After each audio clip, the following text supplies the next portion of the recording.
Alors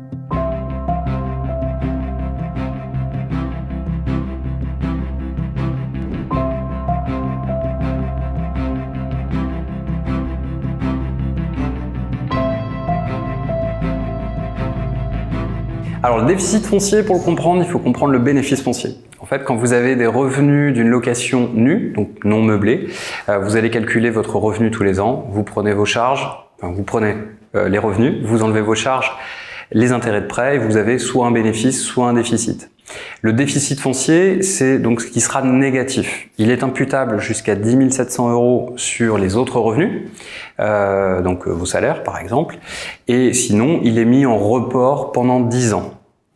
L'intérêt du déficit foncier aujourd'hui, c'est soit vous débutez une opération en déficit foncier pour débuter votre première opération, soit généralement vous faites une opération en déficit foncier parce que vous avez des revenus fonciers. Donc revenus fonciers qui sont taxés au titre de votre tranche marginale d'imposition, entre 30 et 45%, plus 17,2. Donc il ne reste pas grand-chose quelquefois, d'où l'intérêt d'aller chercher des opérations en déficit foncier.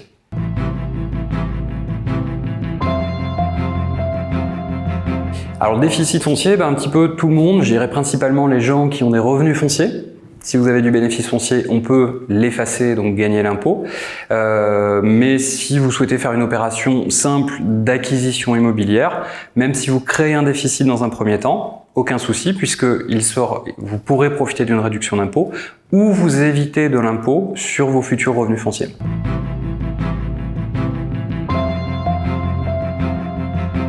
Alors les limites,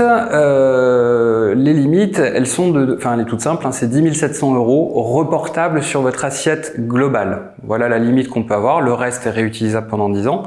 Donc il faut faire un calcul, pas très savant, mais il faut être bien accompagné pour regarder sur les 10 prochaines années quel est le bénéfice que je vais générer pour ne pas le perdre, tout simplement. Au-delà de cela, vous avez un autre principe du déficit foncier qui s'appelle le monument historique et qui vous permet de ne pas être limité aux 10 700.